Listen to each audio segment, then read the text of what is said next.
Generally, when we see dry ice, which is solid carbon dioxide, we see it in its solid form, and it's directly sublimating into a gas, whether that's just sitting at room temperature or being put in water. Either way, it's sublimating. And that makes carbon dioxide pretty unique. We never actually see it in its liquid phase. So is it even possible to be in a liquid phase?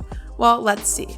So what we did here is we took some dry ice and put it in a plastic vial that was open on one end and then basically closed the end by putting it in a vise. And then we just let it sit there for a couple minutes. And over time, we'll see, given the fact that this is all at room temperature, the vial slowly fills up with carbon dioxide because the dry ice is sublimated.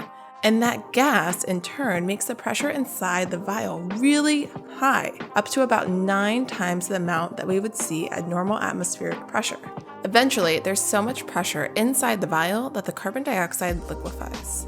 What's even cooler to watch is what happens as we slowly bring back the vial to normal atmospheric pressure and we open up the vise just a little bit. And you can see the amount of pressure that's built up in there as it's trying to release. And eventually, once it gets back to normal atmospheric pressure, it immediately solidifies.